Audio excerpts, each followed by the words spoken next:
balls.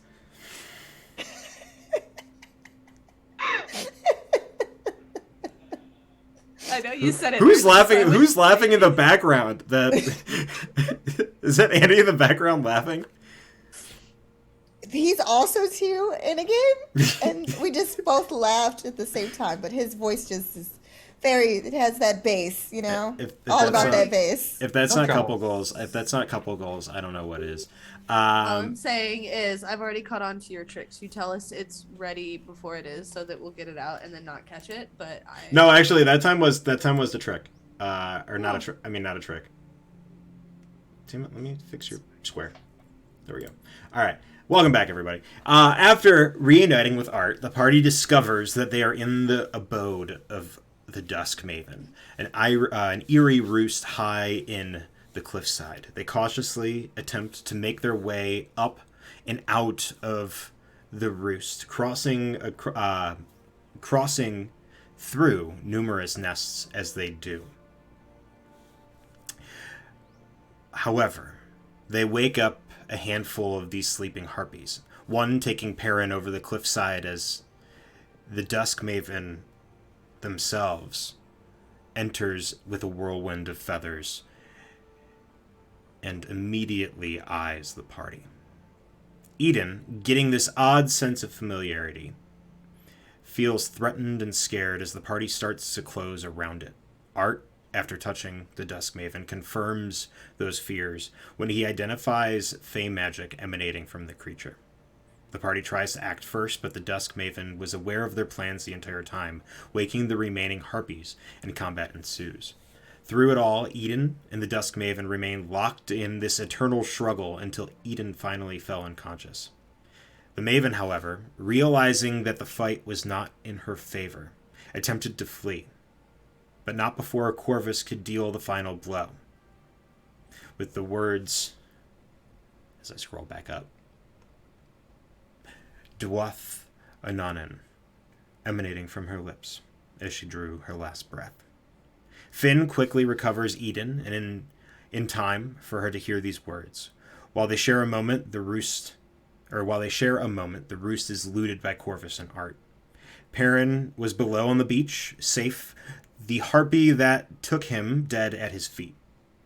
Finn circles back, going down through the labyrinth of tunnels until coming out of the water on shore to be with her brother. The two of them following the coast and the cliffside until they get to where the cliff meets the sand and the grass once more. The party heads out of the roost, following the cliffside up high until they meet that same point. They continue on for the majority of the day, reaching the foaming rapids once again and using the small little hand barge to make their way across. They travel a little bit further north and west on toward Deepwell before deciding to camp for the night. That night, you all fall asleep under the stars as a small fire burns in the center of your sleeping bags and things like that. Oh my god, I don't know why I blinked there. The twinkle of torches and lantern lights shine from both White Harbor and the river barge docks off in the distance to either side. As dawn rises and the open grasslands between you all and the city of Deepwell begin to brighten and light up, you begin to pack up the camp and begin your journey northward. And that's where we begin, with the camp beginning to be packed up. So if there's any last minute things you want to do before we head on our way. You know, I just want to say I really appreciate you guys letting me tag along with you. It's I know I have another destination, but it's really nice not traveling alone, because clearly that did not work out for me last time. Would have died, like me. Yeah. Perrin leans over to Finara. Is she still lying? Can I figure out whether or not that's the case? Am I able to do so? Lying about her name, or lying about? Correct. I think we covered that last. I think we covered that last session. You weren't there, but I admitted that my name was Orchid. Oh. I thought you meant lying about the fact that she I'm was happy. going somewhere. Was just her going name. somewhere. Because Perrin had a weird feeling about it last time and just never really went back into it. Just like Oh, brushed it okay, off. okay. Didn't it? Yeah. I believe she already mentioned that she was just embarrassed because her name didn't reflect her stature, but we already established that she shouldn't be ashamed. It's a beautiful name. She is a beautiful right. specimen, and she should be proud of it and embrace it totally. I thank you. I 100% agree. I couldn't agree Do you more. see? Look at your muscles are like already like I don't understand. How many push-ups and things does she do? Well, yes, that's right. What's a push-up? As Eden is like creeping up behind. It's when you put your body flat on the ground and then you push it up with your arms and you do that up and down. Oh, So like it's- this. Orca just starts doing push-ups. Well, Fenara awkwardly tries to do it, but she kind of gets tangled up. Her bare feet gets tangled up in her dress as she realizes that she's not wearing pants. She's wearing a dress, so it makes it much harder to try to do a push-up. So she kind of slips. Nope. Eden is going to run next to Orca. Does not care that she's not wearing pants, and will attempt to do push-up anyways. Yeah. But with her strength score of 10, it doesn't go. It's just like she goes to do it and nothing happens. Yeah, like Fenara fails miserably because she has a very low strength score. So she, of course, her feet gets tangled up, and she's like, so it's just her like probably falling into Eden as Eden tries to slide in between. This does not work. It works if you've done it before, of which. Well, you have to be like Orca here, who is again an amazing specimen. I've never seen anyone so built in my life. No So offense, Corvus. Denora, why is your face red? Corvus is just. I mean, Corvus. I mean, I saw Corvus, and Corvus is impressive. But I mean, look. Why is your face red when you say that? Who? Yours. Oh no. You know that was just because of the fact that I lost my foot in when I was trying to do the push up. Your scales are going purple. I don't know what you're talking about. You know what? Sometimes, you know, when you lift your body up really, like, you know, when you're looking down and then you all of a sudden you stand back up and then you're You should probably drink more water. I think you're becoming ill. That's a good idea. And she's gonna go off. Perrin just got this shit-eating grin on his face, and he turns back to Orca. So are we gonna call you your real name, or are we just gonna stick with Orca? That's a good question. You probably should just call me Orchid. I mean, I do like the name Orca. It's just got a really good feeling about it. But I mean, why pretend, right? I mean, it's not pretend if it's what you feel. If it's what's it not even preference. If you feel that your name is Orca, then your name is Orca. But if you'd rather presume and assume the name that you were given, then by all means you continue to do that.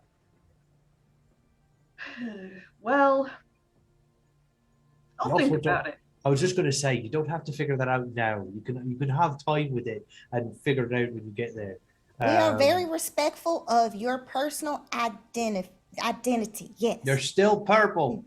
Oh. Are you purple? Are you turning purple too, Perrin? As Eden will like get super close because you guys sleep next to each other, and if you get sick, I don't want it. And as she like gets right into his face, Perrin starts like gently going pink just under the eyes. Oh no, I mean, he like wipes his face. Oh, I don't think I'm going purple. You might have a fever. You should drink water too, and then Eden's gonna go off. Oh boy. So, how long have you been traveling? And sorry, I must have missed the conversation. Where are you going? Oh, we really barely discussed it. I feel like we discussed it entirely off camera. Not that that means anything. What's So the plan? I'm trying to go. Don't worry about it. I am going like straight across the continent. I was gonna take a boat, but when I took the boat, it kind of just like exploded, and I was clinging to driftwood for like 2 days before I got picked up. It did what?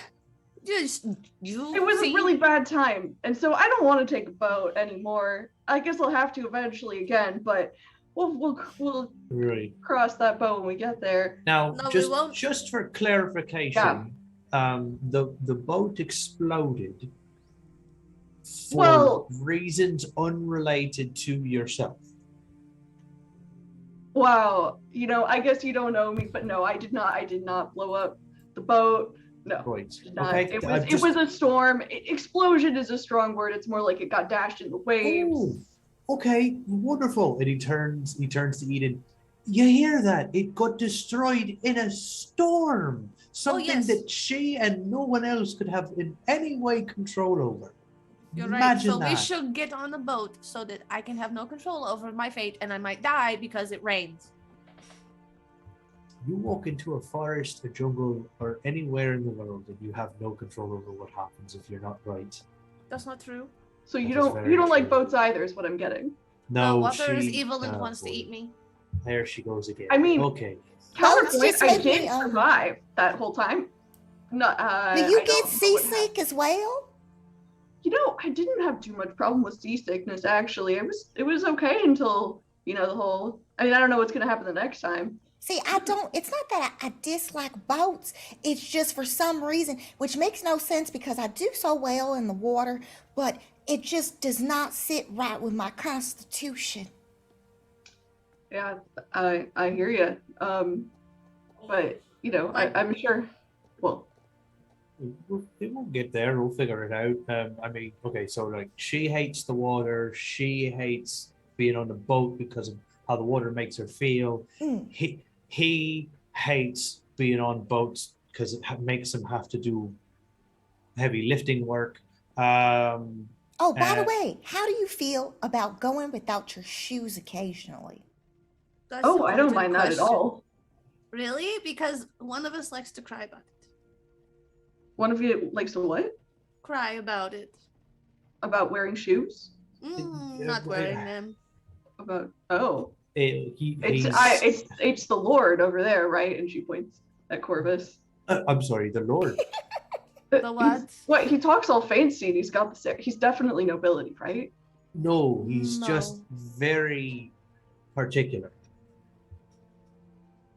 Like he had, but his shoes do have a special significance. Yeah, it's just that his mom made them. We're occasionally, obviously, we prefer things a certain way, some of us in the group, but we accept everyone if you wear your shoes or without your shoes. No worries. Yes, and if you wear shoes, you stab your friends. Oh, I don't stab my friends. I wish you could let that go for like 2 seconds. It happened yesterday. That was like a whole day. Wait, someone stabbed each other yesterday? I mean, that seems pretty big and recent. It was fairly big and recent, but they both were being fairly reactionary. Okay, but you stabbed him too. Right, I did, and you did it first, and he got to you first. Okay, all I did was bite the bad man's throat out, and he stabbed me in the stomach. Yeah, he was trying to talk to him. You stabbed him. I promise we're not gonna stab you, or Orchid, or I forgot what we agreed upon. It's hard way right now. I'm still feeling out what. Okay, all right. Right. Don't worry. We're not gonna hurt you yet. There was just a misunderstanding and a shanking that happened, but it's all right. Yeah. Sure. Okay. Sometimes Orchid looks at Art and then looks at the rest of you. And if Art were here, she would have some questions for Art, but what's with your friends, little buddy? Actually, knowing you, maybe this does add up. Anyway, where I'm going it's Minthfabel. It's a forest. There's this sort of druidy elf group, sort of connected to the Fae. My group is also sort of druidy, foresty, and we need help. So I got sent to go ask for their aid. Druidic people? Yeah. And how far is that from where we're going? Oh, where are you going? We're going to North. Deepwell. We're headed northwest. Northwest. Deepwell's sort of on the way, like, because I'm like all the way to the coast, and Deepwell's like part of the way there. What Right. is the name of your people? My people? Well, we're all disciples of Kabul. We're in this jungle. We call it the Garden Temple. We're on the island of Hesh.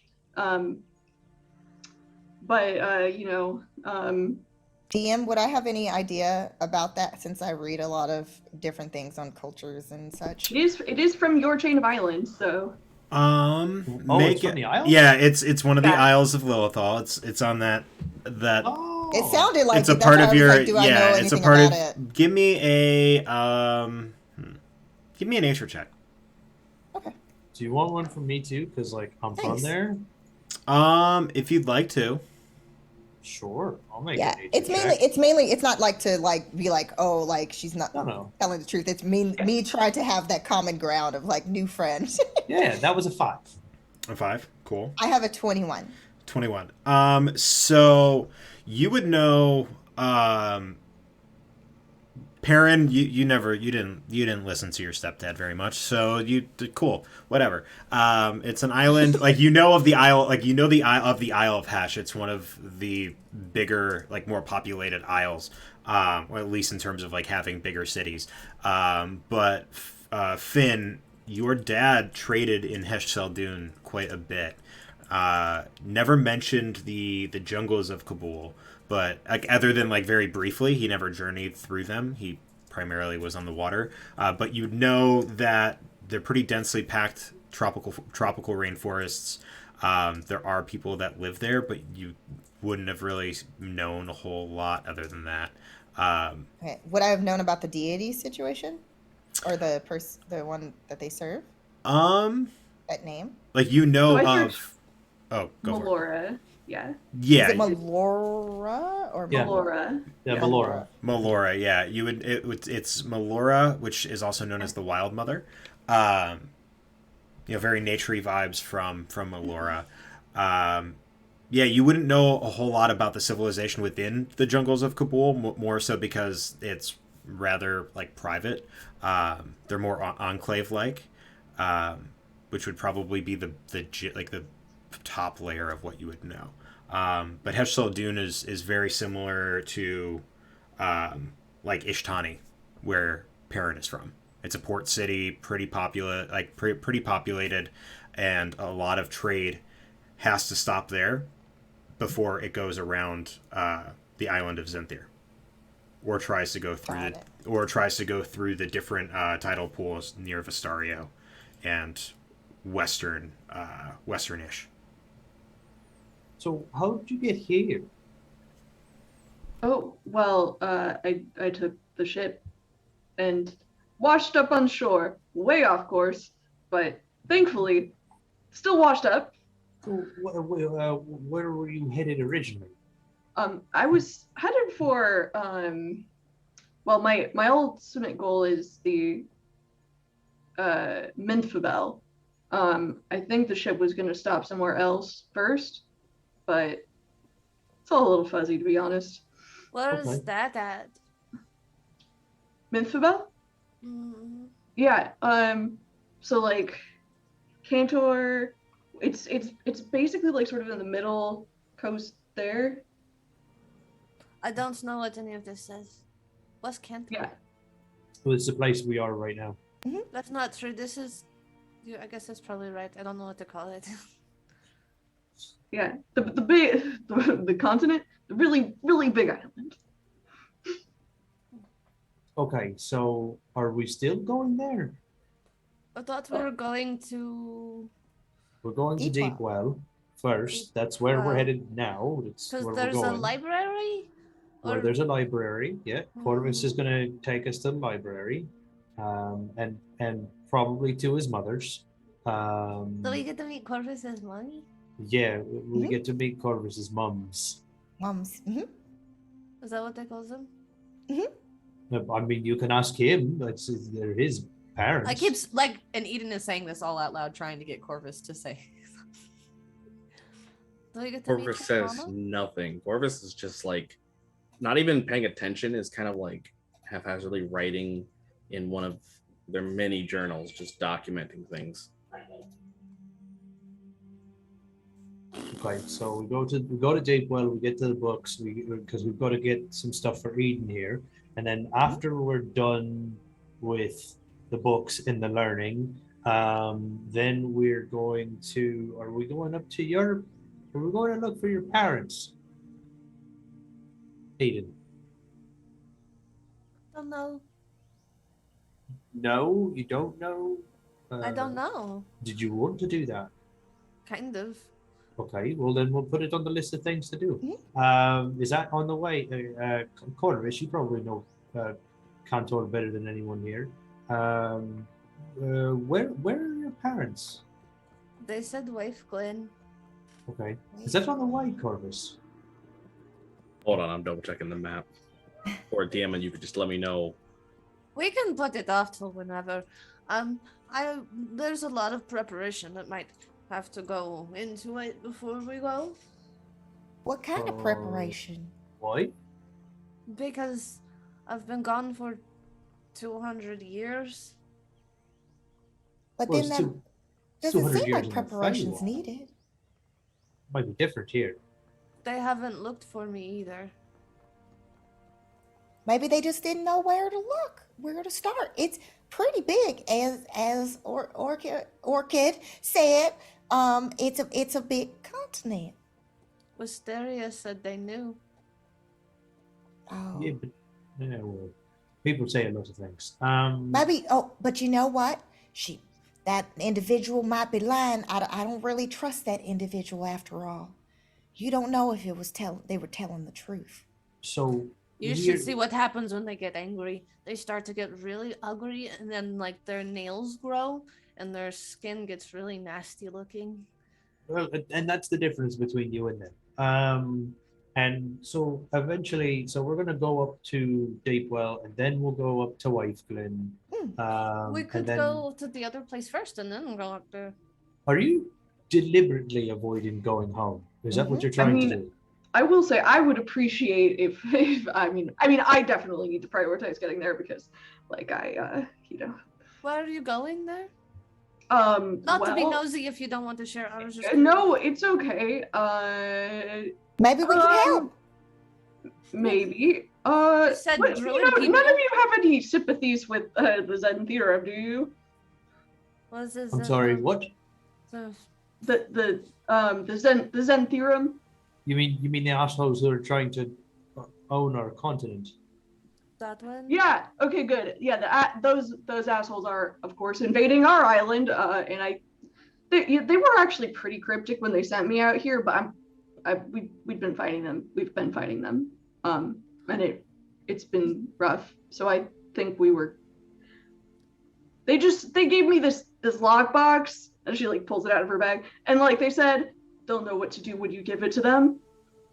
It was pretty cryptic, but I like feel some urgency because the fight hasn't been going the best. Wait, you're trying to give that to the Xantherum? No, absolutely not. Oh, no. okay. We're trying to fight the Xantherum. I'm trying to go to the Gwenya Malos in Minfavel. They're an order. It's sort of a sister organization, kind of. And they might help us, I think. Oh, like in battle? Yeah. You said druid people? Yeah. Like who? To clarify real quick, Gwenya Malos is the town? forest. Minfabel Okay. is the like city within the forest. Okay. Okay, and That I is- turn again to Corvus and I go, and that is where? Which location of the two names I heard? Either one.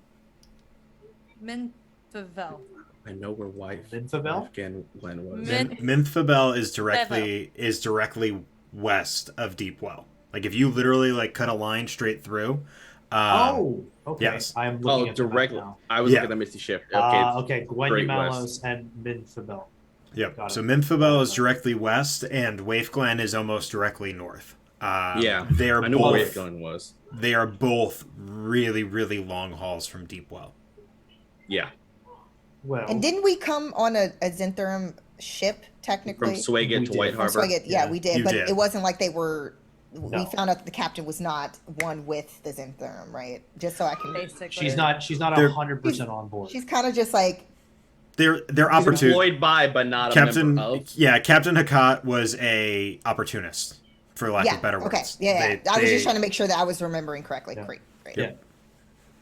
Captain Hakat is a libertarian. Yeah. So- So- Mythel is west of Deepwell. All right. could- Well, We could take our time. We can get to Deepwell and then decide. I mean, and if it's pertinent, is that the right one? that's all right. You got it. If it's pertinent that we go to the other one faster. I mean, my parents probably aren't going anywhere because, like, you know, elves like live forever. Not forever. Really not fair. Anyway, Mine, Yeah, if you'd like to get to whatever you were supposed to be doing, we can get you out there. yeah, I mean, I definitely appreciate the companionship and mutual protection, for sure. Don't want to inconvenience anyone, of course. I mean, right? I mean, well, let's be honest. Let's call a spade a spade. You're here protecting us. Let's be real. Oh, I don't know about that. I mean, you guys were pretty powerful too. There was, Look he at had this, wings, flatterer. and then Oh, not powerful enough. would you stop it? We're not here to, just hang low and say bad things about ourselves. You're very strong. It's Mhm. clear. And, I've seen it. And I we're couldn't not even do up pushes. other way around. Well, to be fair, I also can't. But guess what? That's why we have a new friend who can teach us how to do a proper push-up. Right, yeah. I could if you wanted. You could definitely help these people and Training. parent gestures to everyone else Fair with their enough. physical capabilities if they so choose. And I will be here to support you. And if you can't swim, I'm really good at swimming. That's awesome. She's a And she's like, fantastic she's teacher. fluttering her eyes, like kind of like they're like really like sparkly. Oh, that's a really kind offer. I'm okay at swimming. Definitely had some opportunities, but that's kind of you. Oh boy, the amount of things that I wish I could say. Huh? Like what? So many. I just don't worry about it. My brother, and then she's gonna like hit him on but really we're like so, almost like pushing him too hard. He talks a lot because that's how he figures out his new lyrics for his songs. And they're so all he in doesn't know halfling. when to stop. And they're, you wouldn't understand. They're all in halfling, and he just like keeps protecting himself from. Eden from will, like, Venara. So Lean wait, over did you say to Orchid. They do this a lot. They like have a secret code language, and it usually involves smacking and squeaking. Oh, that's very interesting. Wait, but also, do you say brother? Yeah, this is my sister. Yeah. They have Okay. different. My mum is like Dad. me, and her father is taller than her. Mm. Got it. Okay, so you weren't. I was gonna say, were you also adopted by elves? Been a weird coincidence. You were No, adopted by we elves. have the same mother, Yeah. just different fathers. Even though I say that our father is both of our fathers, He's our father. period. Yeah. hmm Okay. There are no halves or quarters. We're a whole. No quarters, only whole. That is Yeah. correct. We are a whole family, and he just kind of like smiles, rolls his eyes. That's So are we gonna, make Corvus do things and get to Deepwell? Let's do it. And then Eden will turn her arm into a fuzzy white ferret, and then we'll begin snuggling Grim as. Bernard will lean over to parent. Do you think that maybe like how Eden's trying to avoid her parents, that maybe Corvus might be trying to avoid his? He seems very quiet. No, Corvus is just interminably quiet. No, but it's like abnormally so today. No, it's not any more than normal. I think he's just, quiet. He gets a little closer. He's got a new person that he has to observe entirely. Oh, you're right. It's been a while because we've been kind of, together for a little bit now. So it just seemed a little bit like something's on his mind. But listen, it could be that. Maybe he's constipated. I don't know. But like when you eat too much cheese, yeah, you get really quiet and you're just like trying to hold in the farts, and then it just doesn't work out. It never does. You always let out the silent ones. Proceeds to make sure that things move along. I appreciate the reminder, darling. Okay. Yeah, Eden stopped dead in their tracks, turning around, holding Grim, listening to the conversation, and then just turns around and starts walking again. Yeah. Oh. Anyways, shall we? Yeah. Mm-hmm.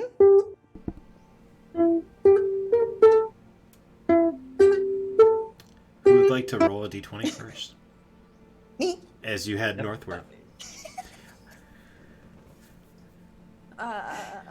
You guys have about.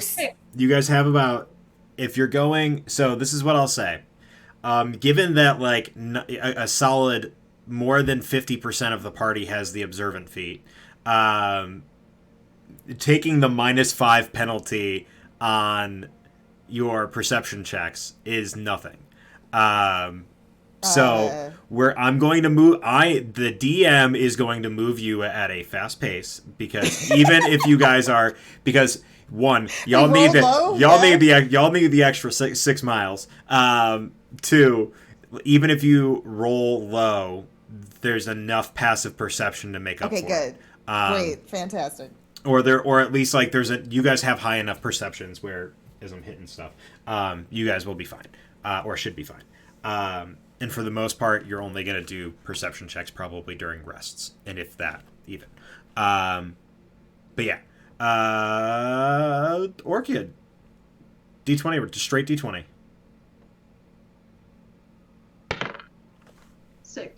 6. Awesome.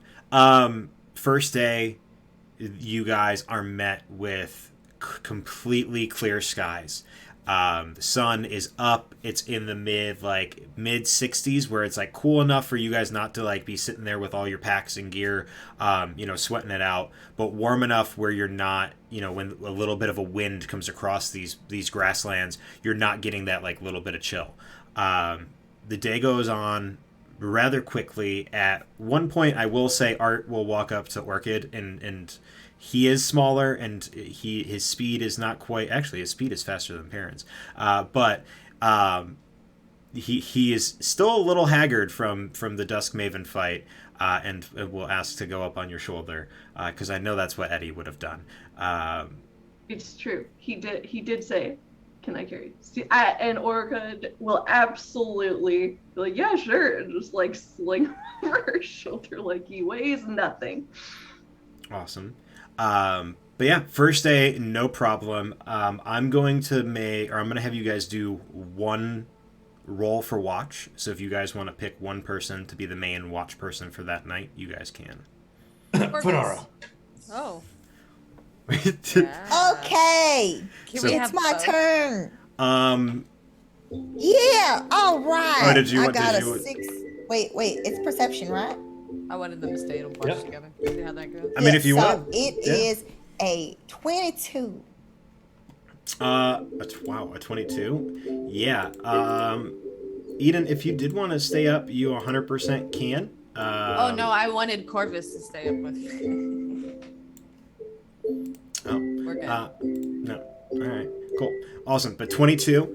Other than what you can hear to be a pack of wolves kind of out in the distance, night goes by relatively quickly. You do notice that, or for you all, you do notice that the stars at the start of your guys' watch shining brightly, can look up and kind of lay on your back and see them all.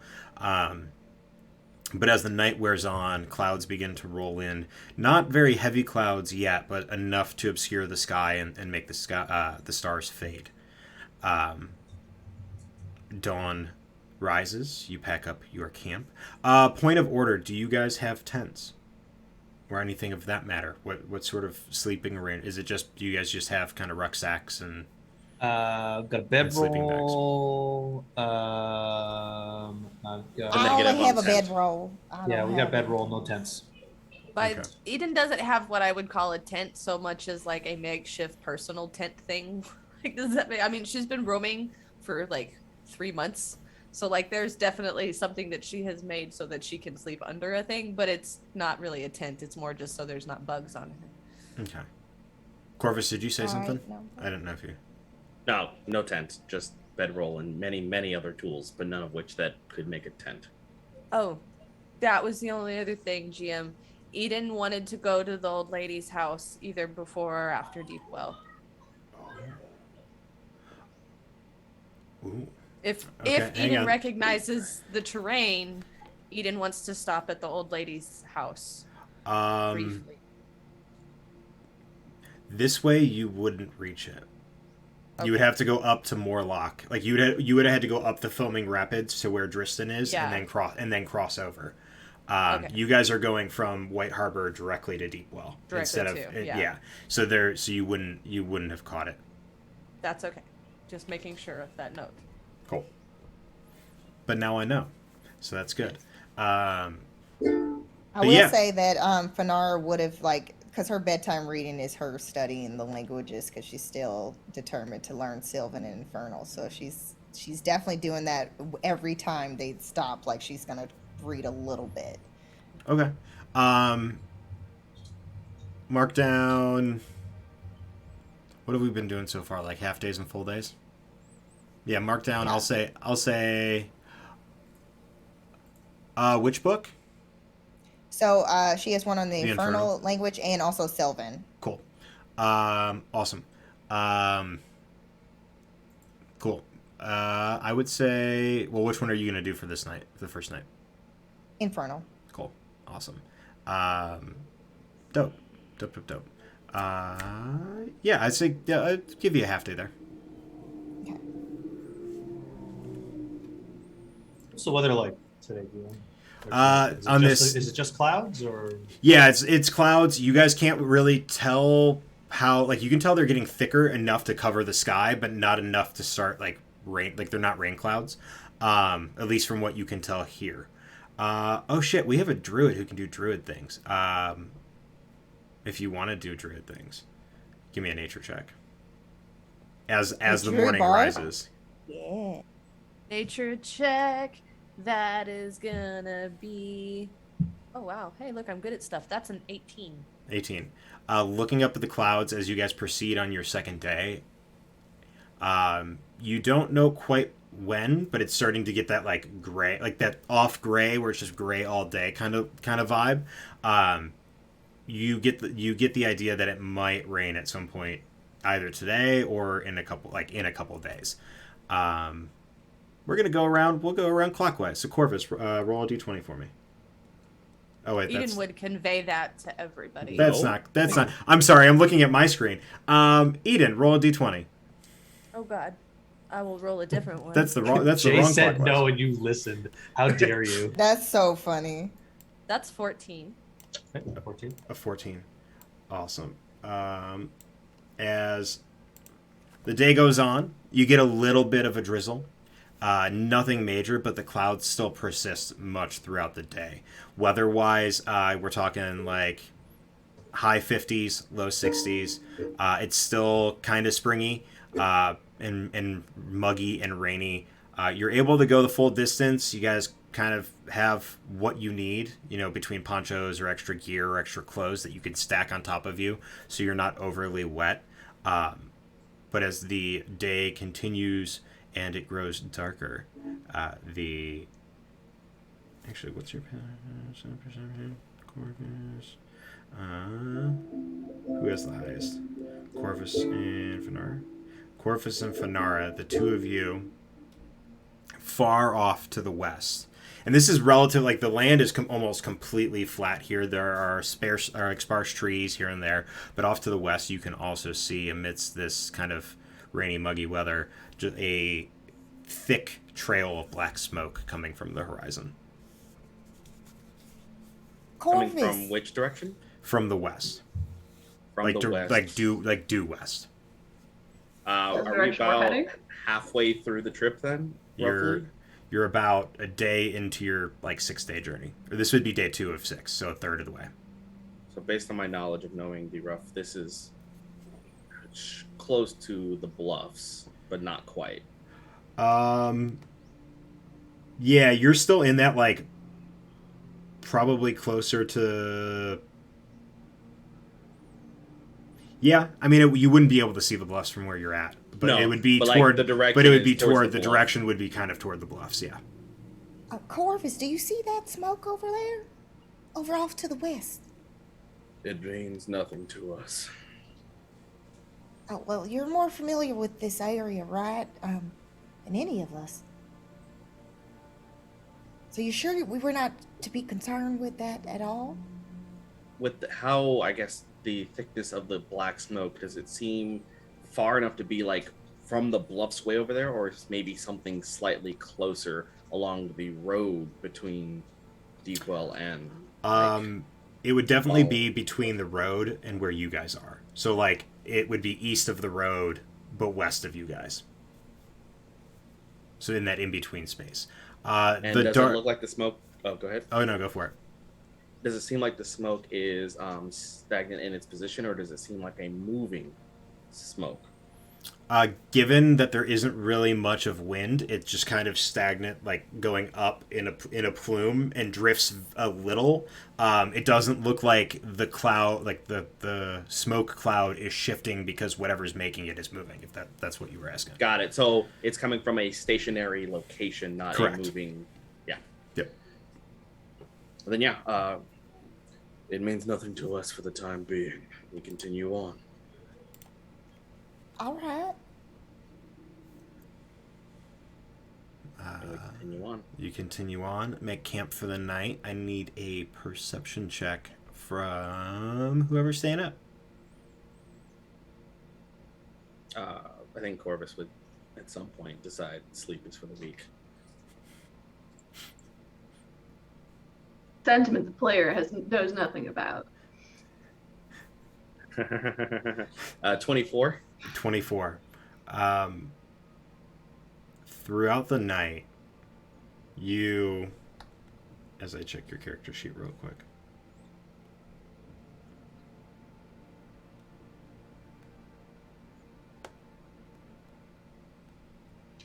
Where's it at?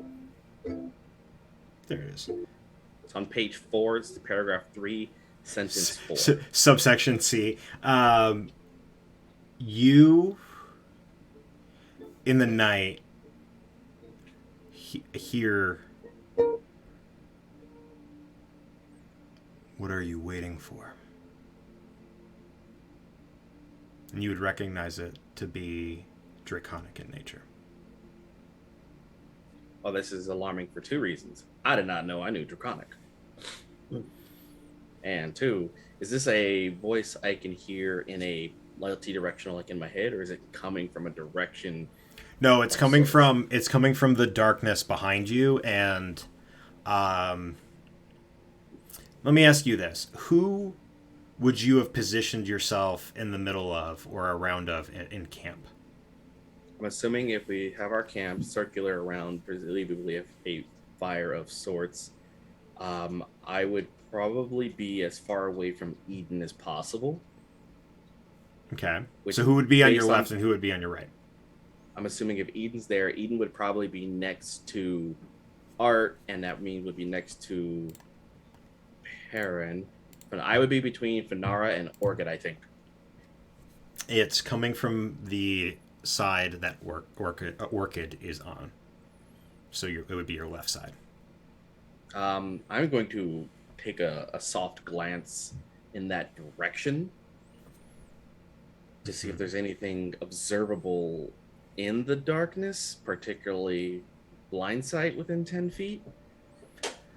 Blind sight within 10 feet, there's absolutely nothing.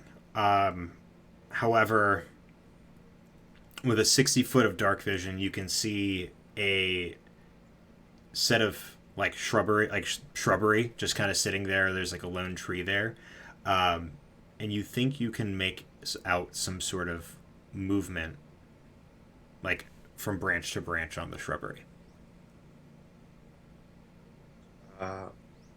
Yeah, I'm going to try to manifest Phoenix and leave Phoenix with the group and kind of go investigate whatever that is going on over there. Okay. Using just your dark vision or bringing a light source with you? I'm going to just use dark vision to not give away my position. I guess you could also say I'm trying to stealth-ish that way to not startle whatever it is. Okay. Go ahead and give me a stealth check, please, and thank you. No, that's irrelevant. 7. As you walk up, you hear again, "What are you waiting for? You know that won't work. I can smell you." Yet I know not who you are. And we'll continue approaching towards that direction, pulling Phoenix with me, because Phoenix can't be more than 30 feet away without pooping. Mm-hmm. As you get to that set of shrubs and start looking around, and kind of getting even closer to be able to fully identify what's there, you see a small bird hopping from branch to branch, one that you've seen before. You linger, guiding to what end?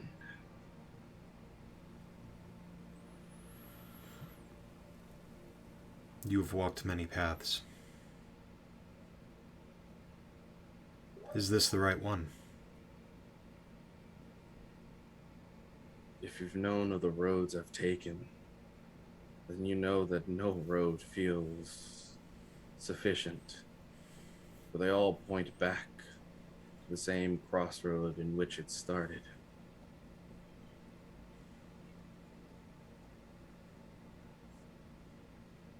What makes you think the crossroad is the place to go?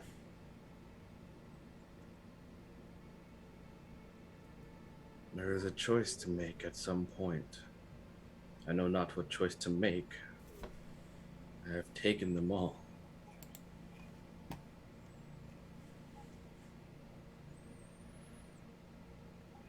Do you know where to go? Do you know which path you have yet to travel in Deepwell?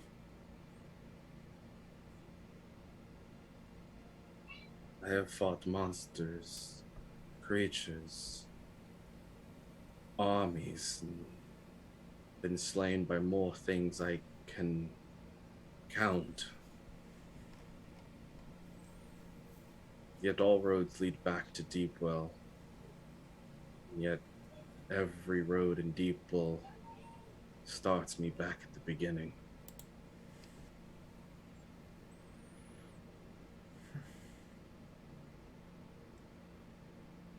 Then you must find a new road.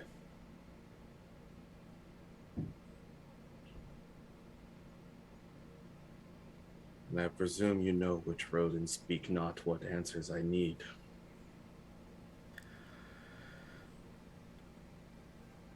We are given certain liberties here. To give you an answer, to give you guidance, would not be you choosing your own path, you choosing the right path, but you doing as you were told. You speak of we. There are many of you watching my paths then. Many and one.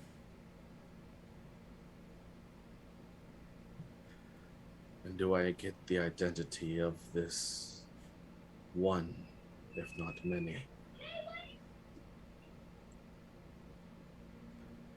I am known as... You can sense, like, your insight is pretty decent. You're looking at this tiny little bird, like, having a full-blown conversation with it. And you get the vibe that, like, there's a little bit of hesitancy before he says, "Go wrong."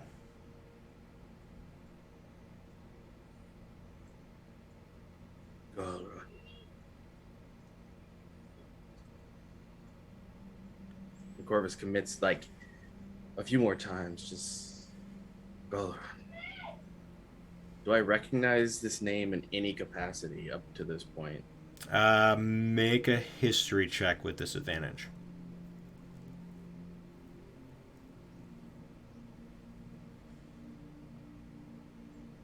That's a 12. A 12? No. Sounds like a dragon name coming from a bird, but that's the gist of it. Like, that's the gist that you can get. As you're sitting there pondering the name, you hear, or you see, watch as the bird flaps his wings and begins to take off. Find a name that bears similarity for what you're searching for. There you will find a home. There you will find answers. And as the bird flaps its wings one more time, you're met with a huge rush of air from something that would be hundreds times this bird's size. As the bird disappears into, or out of your vision and into the black of night. Corvus will stand for a moment, and after dealing with a gale force wind from a tiny bird, we'll just move Phoenix back towards the group and swap, letting Phoenix dissipate and settle into finishing watch. At some point, like when Corvus is like rolling over to go asleep, like he will from across the fire see two little red eyes of Grim just glaring at him when he goes to sleep. Baron kind of like wakes up. Oh, who's that? You speak up towards Corvus? Yeah. More cryptic circumstances.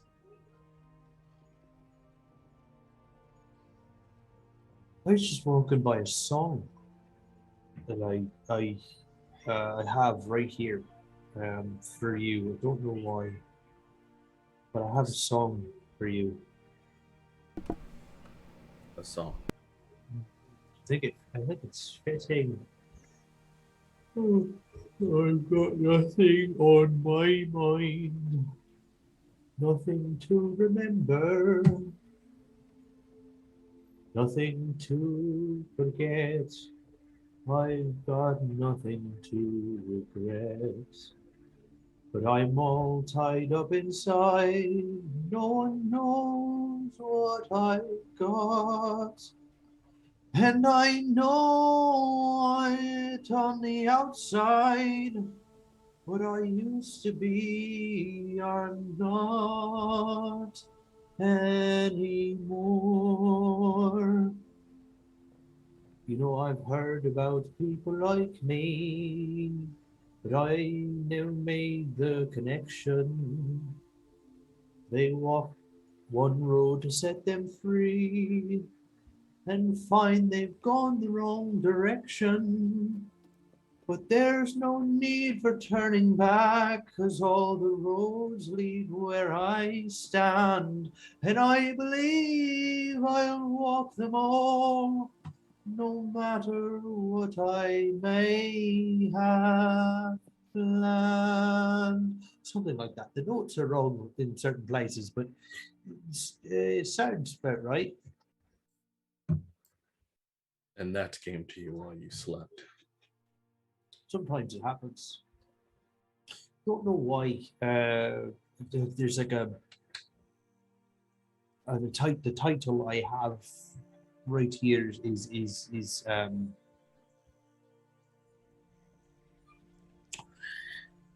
Crossroads. I don't. At the crossroads, Fanara will have turned over, like in her sleep, like she's dreaming, and she slaps Perrin. She's like, a muscle, and then she just goes back to sleep. Well, you have an interesting mind. Yeah, it just kind of seems like you do this a lot. It's hard to move forward when everything leads backwards. That is by far the most and absolutely least poetic thing I've ever heard. It's not poetic. It's torment. It's pretty poetic, though. She's got a point. You Morning. Why are you guys And talking? Eden poofs into a cat while she's sleeping. And now is curled up, and there is Grim, glaring red eyes at both Perrin and Corvus, who are talking, sitting on top of a cat. Shh, go to bed, sleep. Perrin, It's you sing, you perform, you find joy in that art, yes? I find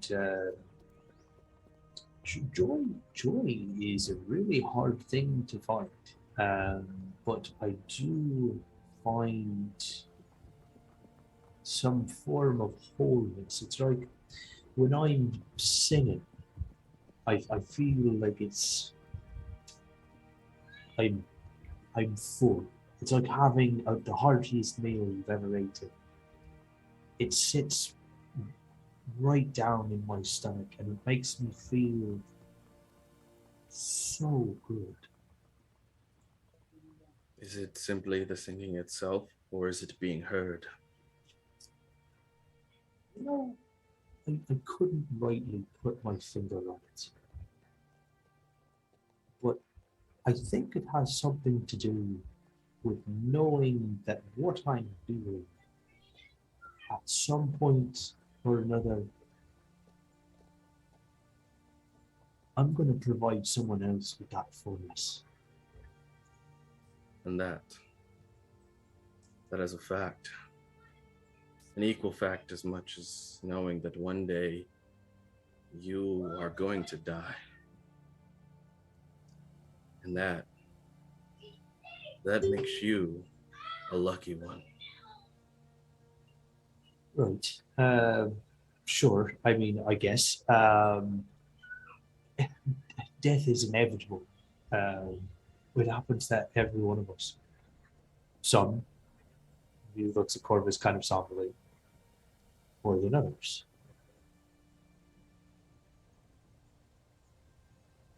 Death means you've done enough. Death is a conclusion of a chapter onto the next. See, you said two very kind of conflicting things there. You know, one is like the end, and then the one is like the start of a new beginning, which is the truth. Because you know, you could become something else. You could become a fucking ghost. I've seen it. I mean, I haven't seen it. I've heard about it. But it's what happens, and it's just another thing that happens. And it's not about getting there. It's not about the destination. And he looks at Venara, looks back at you, and says, "It's about the path you take to get there." Push it real good. And then she stretches and then goes back to sleep again. He's been listening to my dirty songs. That's not good. Well, I wonder why. and enjoy your path. Well, I hope that you enjoy us walking alongside you. You're the one that you're currently.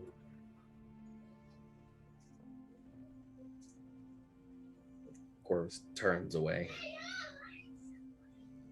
I know you're smiling over there. Don't hide it from me, bastard. Phoenix will form, flip you off before dissipating. Delicious. Love He that. likes you.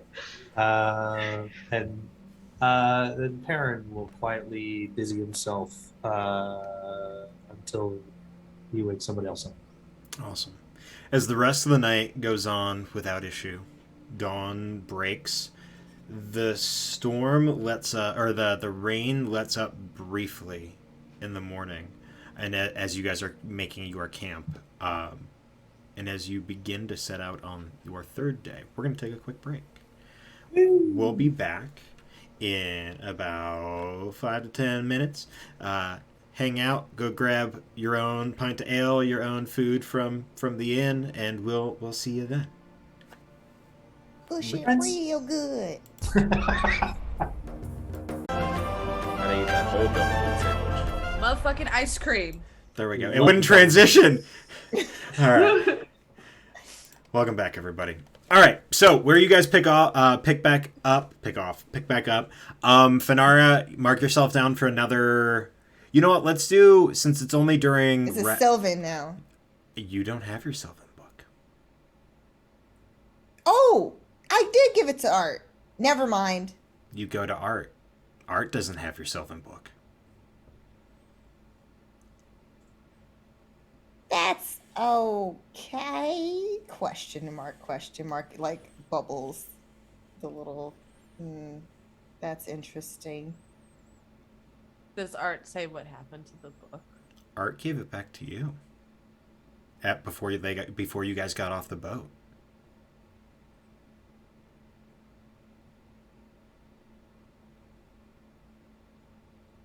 I don't like this face you're making. I'm just letting you know that. Okay, Fenara's going to look through her items. Like, look through her bag. Give me an investigation. Kind of frantically, because she's like, wait. Give me an investigation check. On. Are you kidding me? Got a 1. And then 1 plus 1 equals 2. I would like to say the reason you get a 1 is because Orchid sees that you're searching and she's like, oh, can I help you look? And then just completely distracts you. Oh, distracted by the muzzles. Wow, they really glisten in the sun. Anyway, yeah, I'm looking for my book, but I don't know what. Here's my Infernal. What you looking for, dear? It's my Sylvan language book. Did you not put it away? Here's the one on the Mouth Air Collective. Here's the one, History of Swagger. I have everything. I got the scroll. I have the tome for the Dragonborn. Really weird. Did you put it down somewhere? When was the last time you saw it? Well, I gave it to Art. Art gave it back to me. I couldn't have misplaced it. I don't know. You know I take care of my books. Yeah, no, I understand. Where did you last see it?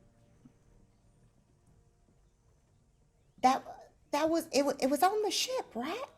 DM, was it on the ship? The last time canonically that we have, as a group, have interacted with the book would have been before you guys went from Captain Hakat's ship to the Coast Guard ship to ferry back.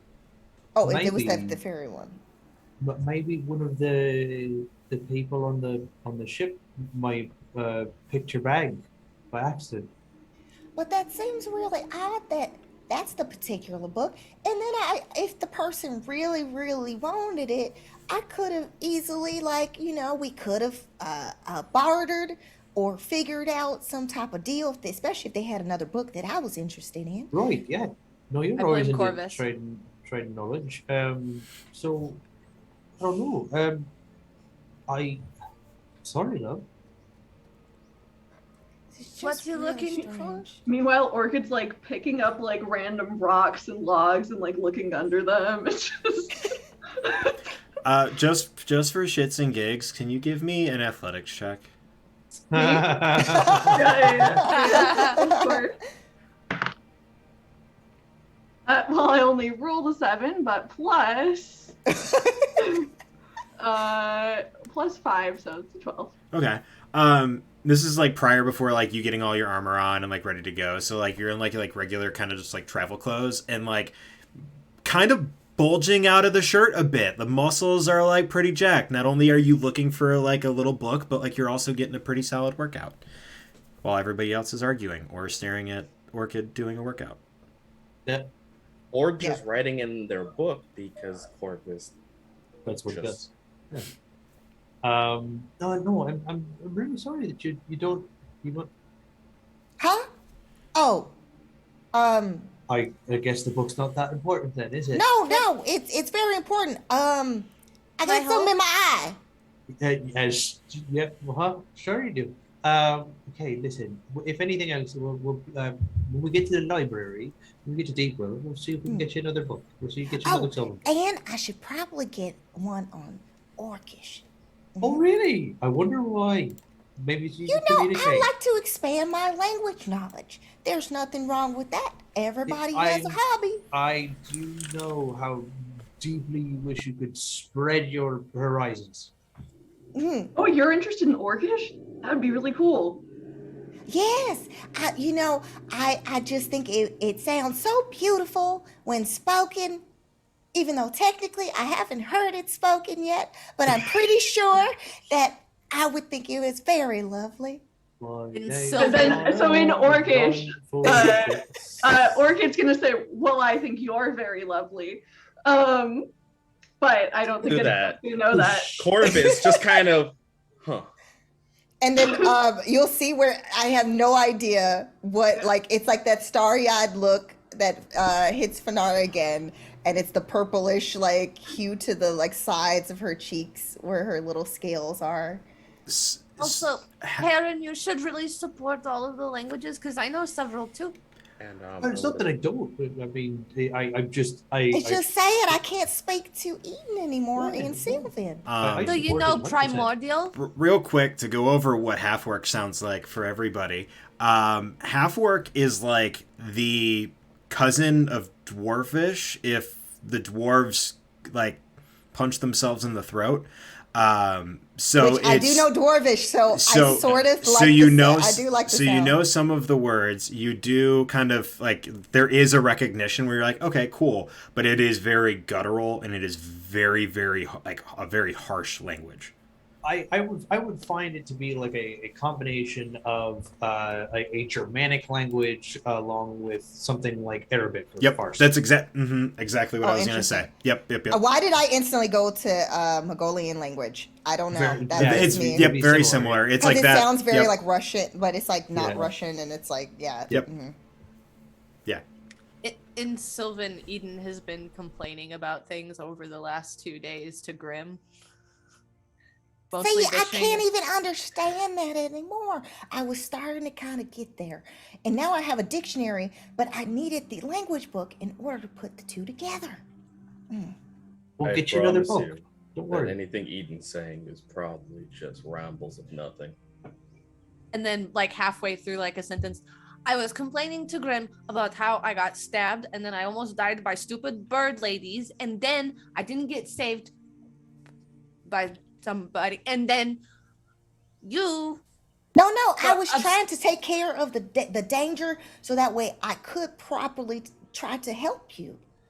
No, you saved my life. I mean, you upset Grim last night. He said you were making glary faces at him. Corvus. Oh, drugs. drugs? Shrugs. Yeah, Corvus yeah, just shrugs. Oh wait, Grim was doing No, drugs. we did no. Corvus and I were doing drugs. Petting Grim as like red eyes glaring allowed at us Corvus. to kind of it allowed us to kind of center ourselves, and so the look that Grim is seeing was just a very Wait, were you focused singing? I Corvus. heard a sound, and I then there was, was a yeah. song in my head, and then I was like, trying to dance, but then I lost the beat because then I didn't hear the music anymore. Yeah, no, you dropped the beat and then the beat got sicker.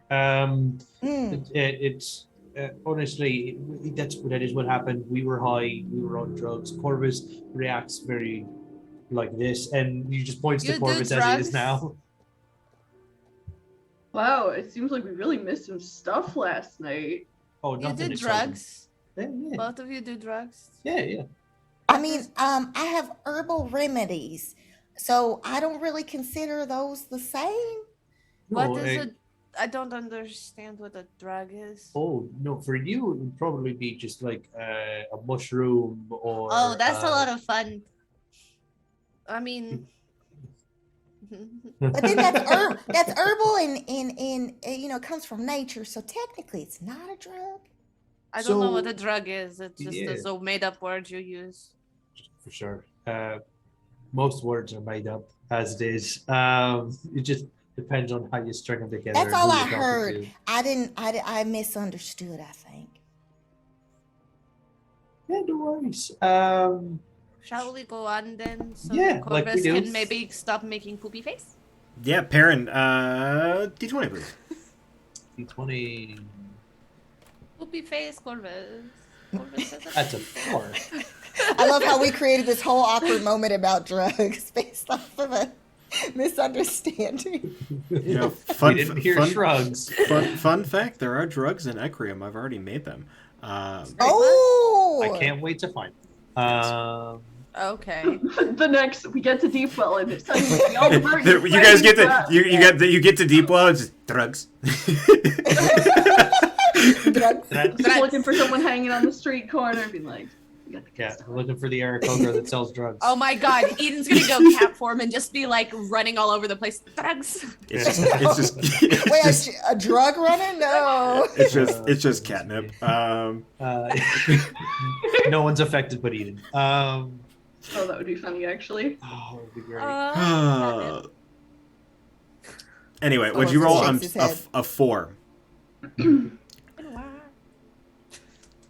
Travel in the morning is pretty light. The sun starts to come out. It gets warm, gets a little bit kind of muggy, like a little bit humid because of the rain from the day before. About midday, you stop under the shade of a couple of trees to have a quick lunch. As you're doing so, from the north and west, which would directionally be somewhat like if you're looking toward the direction of the road that goes from Deepwell to the gate, you hear a horn blaring, followed by the clash of battle. It lasts for all of about maybe 5 minutes. In the moment of you hearing it, is there anything you would like to do? So it's coming from believably the direction of the road. It's coming from like if you're still more northward than westward, but like closer going toward the road, but still northward.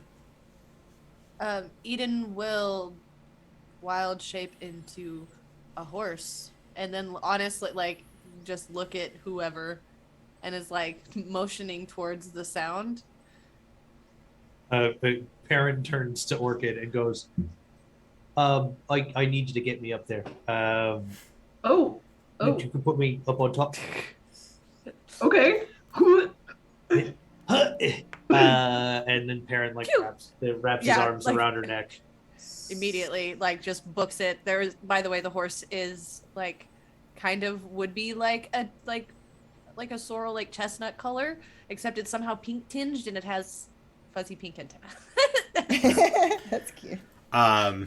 Anybody else going other than Eden and Perrin? So I think I'd Perrin charges follow if they're going. towards the noise. Like we're headed quickly towards the but noise. quietly, yes. Yeah. Also, I do want to state for the record that Eden is a horse, so I'm in my head. I've just have Miss Eden or like for Mr. Ed in my head right now. Yes. Corvus will charge forward to keep up with the people trying to run towards problems.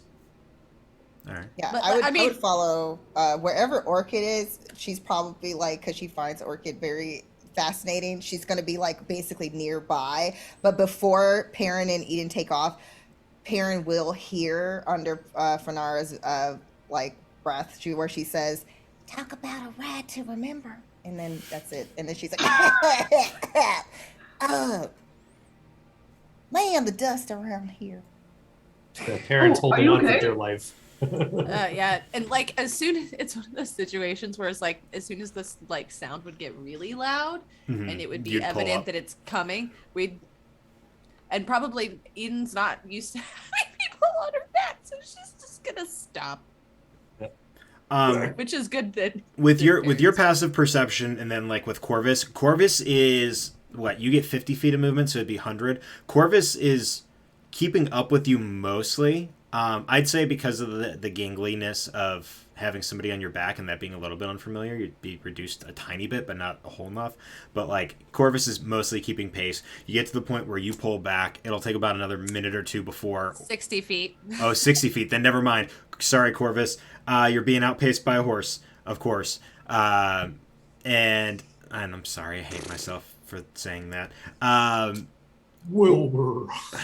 But Orchid, Art, and Fenara, the three of you will be kind of bringing up the rear on this one, coming about another like minute or so later. Corvus, you'll like come like a half a minute after Eden and Perrin get there. But the two of you rear up really quick because the grasslands are mostly flat. So even if there's a little hill, like you can still see, especially up over this horse. You see what look to be about 2, maybe 3 dozen of these almost hyena-looking creatures of various sizes, shapes. You see one larger one that is considerably larger than even Eden in her horse form. Tall, this giant like battle axe in one hand, the other this amalgamation of like flesh and flail, where it stops at like the wrist and a chain comes out and there's this giant like spiked ball, 2 heads, hyena-like heads protruding from it. They are in the midst of a battle with about a dozen of these other individuals that look, from what you can see, to be kind of ragtag, but their efficiency is none other. Like, it's top of the notch. These people are coordinating attacks. You see a gnome on top of a warg, or a dire wolf, like a size and a half bigger than Eden, charging through. As they're doing so, lightning bolts just streaking from their hand as they reach out and like are like holding on to the rein as they're reaching out and touching these hyena-like creatures. The battle lasts for, as you sit there and kind of stare in amazement as this group of about a dozen cuts through 3 times their number in a matter of 2 or 3 minutes. By the time Orchid and Fenara and Art show up, the battle is done. And the dozen, which look like they've taken maybe, not necessarily a casualty, but definitely a wounded member or two, are beginning to bind their wounds, heal who they can, and starting to go through the remnants and the scraps of those that are dead. Perrin just kind of like pats Eden in the shoulder and goes, "You should probably go and talk to them. They look like they know what they're doing." Just like looks up and like looks over at Corvus, like you can see just like concern of like The ears are going like crazy. Yeah, Corvus Yeah. is ignoring Baron and Eden. The mercenary group of sorts, as I will call them for the time being, do they have any insignias, emblems, or colors that I can recognize as any branding? Make a history check. I'm not going to make you make a perception because we all know that that's god tier, and you can see colors and shapes and sizes. I can Dang it. taste I'm gonna- sound. alright. Yeah, you can I'm gonna taste do the sound. Oculus dice You for can once. hear colors. Can Fanara sneak over to see what's below, since everyone was kind of looking in that direction, just to kind of Yeah, it's also all to check? it's all relatively like where you're at right now is like just barely like I wouldn't even call it a hill. It's more of just like a little hump. So yeah, once you get to the top of it, you guys are very clearly in a position where they can see you and you can see them. Can I see if I know the hyena-like creature? Like if I'm familiar? Or did they leave already? No. Well, all the hyena-like creatures are dead. But you can make them out.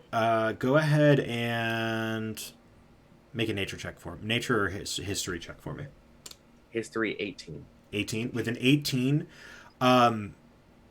you don't see any insignias being worn on the armor or carried on like any sort of sigil on a shield. The one thing you can note about the colors is that they all share. While they're all different colorations, they all share the similar patterns of browns and greens. More or less like camouflage.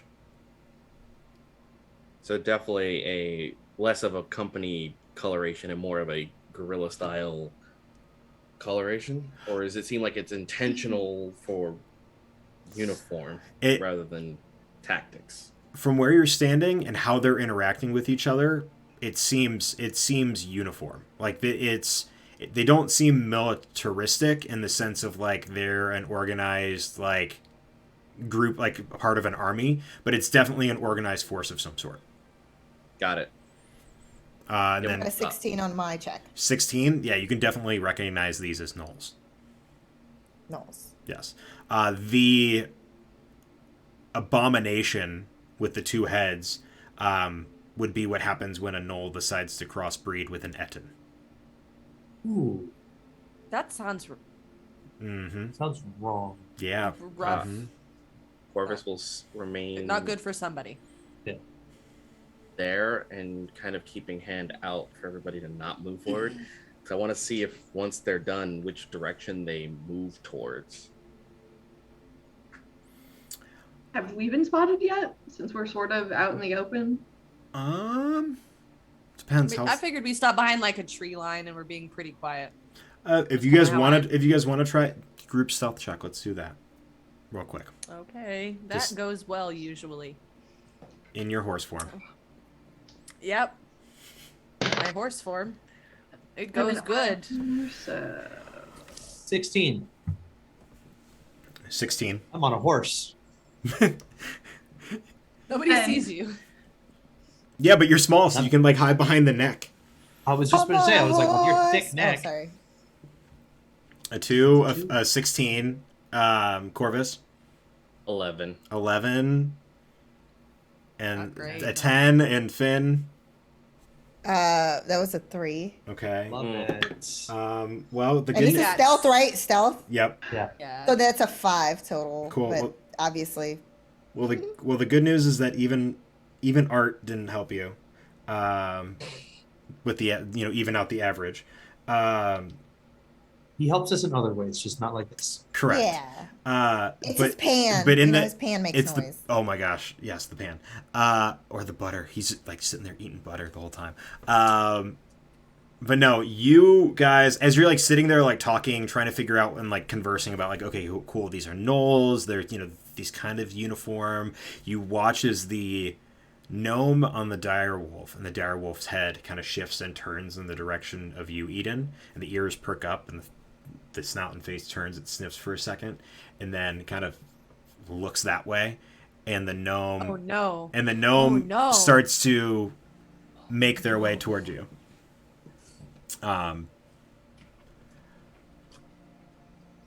Hi. No. Hi. Hello. Are you traveling? Hi. Yeah, we're going to Deepwell. We heard some racket. We thought we'd come see what was going on, but apparently you know what you're doing. Oh yeah. And you can see, like, as you're getting closer, shorter, kind of cropped brown hair that, like, is tied up into the top into, like, a ponytail, but the ponytail only goes to, like, the bottom of her neck. Wearing this kind of really, really, like, polished and sheen plate armor, but has the kind of greens and brown camo, like, kind of cloth material over it to cover it. On one hand, she's wearing this, like, giant, almost like black glove that would cover the majority of her hand and then go up to, like, where her elbow is. And that has, like, a scar running down her cheek as well. The direwolf is armor plated from the face up and over to where it would meet with the reins. And then this has a saddle on the back with, like, a small, like, little leather, like, butt pad, so that way if it gets hit in the back, it has some protection as well. As they walk up, the direwolf kind of immediately looks toward you, Eden, and, like, kind of sniffs and, like, bares its teeth slightly before there's, like, a quick, like, tap on the nose from the gnome. And we don't do that. No, that's their horse. If it was a horse in the wild, sure, but that's their horse. Actually, this is my friend, and he like flicks Eden's antenna. She's a shapeshifter. Wait, that's not a. That makes sense. Okay. And he just pats Eden's shoulder, gives her a nice rub. Swats with the tail. I gotta say, the description of the outfit and the hair also sounded very similar to Orchid in terms of the shapes. Yeah. Hair back close. And the green with the chainmail. There's just, like, exchanging bro looks of, like. Right. There's like a quick nod. Mm-hmm. Actually. Mm-hmm. Where are you out of? Me? Yeah, which city? Oh, I'm all the way. Originally. I'm all the way from Hesh. Not even a city that the Temple of Kabul, the jungles of Kabul. Where in the hell is this Hesh? Is it in the Isles of Lilithal? Mm-hmm. Oh, this is just. Well, now I feel stupid. This is just a coincidence. Okay. Oh. Cool. Yeah. Sorry. I'm a part of what are known as the Knights of the Trade Road. This is our kind of whole get up when we're out ranging. I'm Captain Tonnel. Is there anything you guys need help with? Are you guys, like, good to travel on your own, or you need an escort, or? I mean, if you'd like to accompany us to Deepwell, you're more than welcome to. But we just wanted to make sure everything was all right here. Is it more dangerous? Will we have to worry about that one with the double heads that somehow made it with the I mean, I'm honestly surprised that they didn't get you last night. To be honest. Oh, what? Oh. Yeah, I mean they were on their way to kind of move and intersect y'all before we hopped in here. Interesting. Or at least it looked that way. They were going north and east by the look of their movement. Right. Well, thank you. Yeah, I mean, no problem. We're good. I mean, I'm just. Where are you headed exactly? This group, we were gonna head down to the bluffs, and then afterward probably cut back through here and go to the trade road proper, kind of Dristany, Morlock area. Probably would be where we head to next. And you have business there, is that correct? No. Well, yes and no. We kind of just travel where we want to. Make sure go for it. Make sure the roads are the roads are clear, and the areas roughly around the roads are pretty, pretty safe for travelers and merchants and such. That was a 24 for insight. 24. every ounce of it is true. Okay. All right, well, Eden is backing up slowly, yeah, like foot at a time. Like stop moving. Oh, don't He, like, no, don't worry about no. Scarcible isn't gonna do anything. ears Wait, back. Scarcible? Yeah, it's a really weird spelling, so you're probably not gonna get it. Oh, do you mind? And then Fanara's gonna move forward, and it's okay if I have to roll for this. She's gonna try to make friends with Scarcible. I think I know where that name came from, by the way, but we're gonna. Cool. We can No, talk Eden about it later. continues to back up. I do know where that name comes from. Yeah. I'm trying to look. Like she's gonna do like the thing that you do for like dogs to smell. Yeah, if you when want to give me they're- an animal handling, go ahead. What would Yeah. be your what would be your passive animal handling check or handling? How about that? 10 plus whatever. What's your animal handling? Plus My animal handling is +4. +4. Yeah, go ahead and roll for it. It's a little too low. That is a nat 20, so that's a 24. You go to put your hand out and you like touch the nose and you boop the nose and then it like full on throws the captain off of it as it rolls over onto its belly and just lets you get all the scritches in. There you go. That's all you needed. You were just trying to act all tough, but in the end, you're just like a little fuffer. He's got the leg. Natural 20, you get the leg going and everything. I apologize for my sister putting you on your ass there, mate. Oh, I'm sorry. I also got distracted by the cute. Look at how cute. Oh. Yeah, he's something, all right. And the captain will walk over and she'll pet him as well. As you do, you keep petting him, leg's still going. You watch as he opens his mouth and a bolt of lightning shoots out. Do I have to do a dexterity check? No, not toward you. Just like kind of like okay. like I was like, he's oh my God. laying on his side and his back. So when it shoots out, it just goes boom out that way and Oh, out of the direction of oh. anybody. I Eden's would gone. give you a treat, but Oh, I don't no, have no. a treat that big. Like- Karen wraps around Eden's neck and I- it's just like, actually- no, you gotta go back. You gotta stop it. She like starts to slowly circle back, but like, you know, head is down, ears are back. It is just like, At this point, like, Perrin's like running his hand through the mane of the horse. Like, what's wrong? Why are you so panicky right now? and then she just keeps making horsey noises, and then like, sound. All this is just, you're not a cat right now. You're a horse. Why are you making that sound? If you could understand horsey language, you would understand. I'm more of a cat person than a dog person, and that one just shot fucking lightning out of its mouth.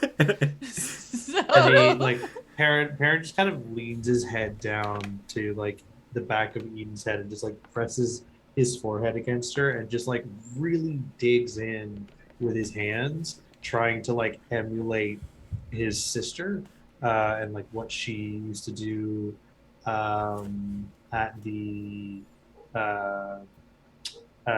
Oasis. And he just, like, he takes his thumbs and like presses it right up against the spine and just runs it right up the mane on either side. I need you to relax. It's going to be okay. And he just kind of like puts his hands like into the back of her skull and just starts massaging her to like get her to be more relaxed. So she'll like just let out like a, and just like pouts back to everybody, like and is sitting there. That's it. There you go. Everything's gonna be okay. I'm not gonna let you get hurt. Falls over sideways. Ah, no! Ah, that's my leg. Dexterity saving my throw, leg. Perrin. Oh, fucking Christ! That's People, a 12. people died because of that, Perrin. I broke my arm. That's Yeah. Yep, that's a 12. Oh God. I'll say as she falls. Oh, cool. You take 2 points of damage Sure. from the fall. You're pinned underneath. It takes you a second to pull out. I will instinctively cast Now There's Mischief Hey, DM, I'd like a D4, please. You like a D4? Yeah, roll me D4. 4. Lovely. She is now covered in molasses. This And in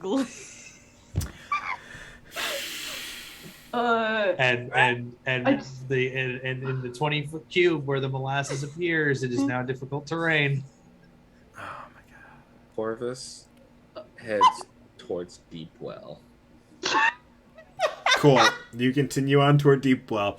You hear like, oh, you're good. Okay, awesome. Well, nice meeting you.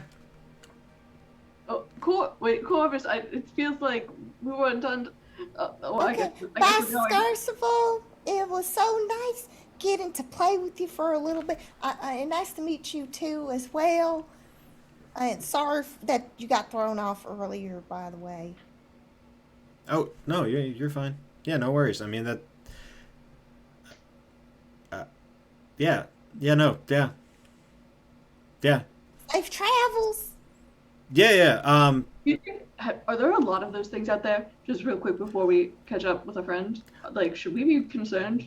I mean, this isn't really a whole lot of. I mean, it is charted territory, but like it's not, like civilized. This is all wild. The road tends to be a little bit clearer than just walking straight up. But I mean, yeah, maybe. So, yeah, maybe we should be concerned. So that's what. Yeah, I'd probably build a bigger fire and take better watches at night. I mean, I think our watch is pretty good. I mean, we hadn't had any problems. But anyway, well, thank you. I guess we should go. What is happening? Why is there molasses on 40 feet in every direction? What's happening? What is this? She didn't get up. Oh no, it got in rolled his over. fur. Oh, It's I don't not really right. have anything for that. I thought I did. I don't. It won't last for longer. And then he just he closes his eyes and takes a deep breath in and drops concentration on the spell. And the molasses just disappears. Eden stands up and immediately eye to eyes glaring. I'm darting in her eyes. You've got to stop. You can't just drop on a man like that. It's not nice. And without thinking, he just reaches up and paps her on the nose. Shoves him, just head knocks him back. And Fine, Yeah. fine. Be like that then. And he just kind of dusts himself off. Thank you, Captain, for all of your hospitality. We'll be in Deepwell if you'd like some friends. Or he points to his crew. I'm sure you have friends. You don't need more friends. We'll be that way. Thank you. Yeah, no problem. Yeah, travel safe. Bad chance. And then, as we're leaving, Orchid's gonna whisper to Finara, "You seem much better at animal handling than your brother." And then she kind of does this whole thing, and then she's like, "Oh, I think it's just that when I swim, I kind of connect with the sea animals, and it's just I don't know. I think it's just a natural thing." Mm-hmm. It's amazing that sea animals transfer to that wolf thing, but cool. Yeah, they don't usually shoot out lightning like that. But that so was that really weird. I've never seen that. Eden is looking back at Finn and then looking back at Perrin and making the I'm saying this even whole as a walking. horse. Yeah. Oh yeah, even we're as a walking. horse- We're walking. Oh yeah, even as a horse, as they're is just What? Oh, oh, I'm sorry. I can't always predict when a creature is going to have extra natural powers. And by the way, did not aim it at you. Was not a problem for you.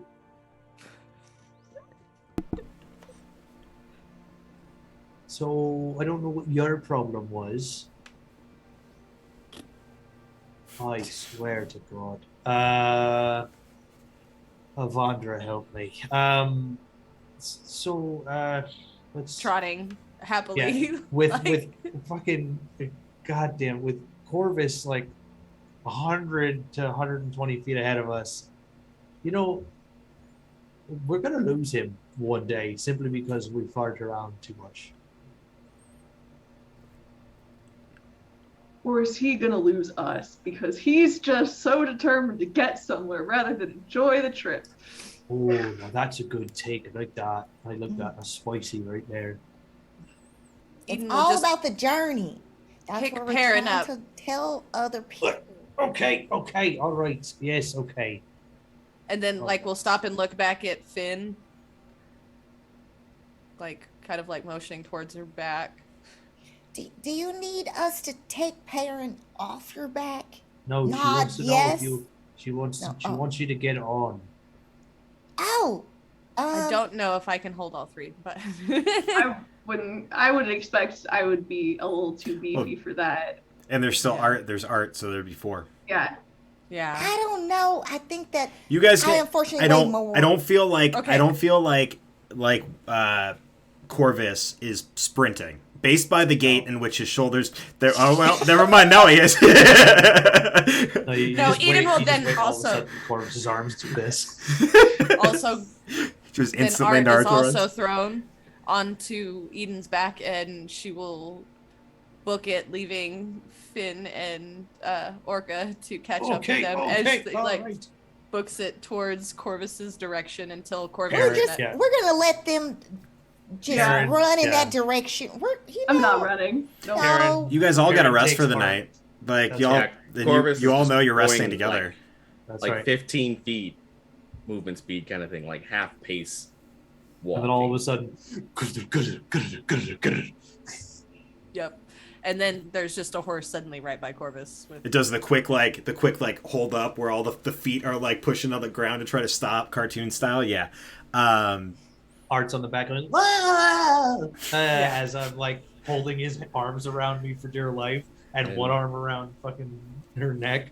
Like, jeez, oh man. And Corvus is just walking side by side with Phoenix, just minding her own business.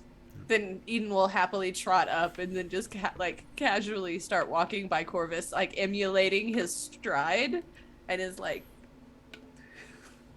Finn will if they're up ahead, Finn will take this opportunity to turn to Orchid. So how is it back home? Like, your family and everything? Do you miss Oh. them? Well, I don't have like I mean, my family's the temple, you know? Like, Oh, it's like your chosen family. yeah, exactly. I don't know who my parents are or anything like that. Don't really care, to be honest. I feel like searching that would probably just be a sad story, so I'm pretty happy with, the life I had, but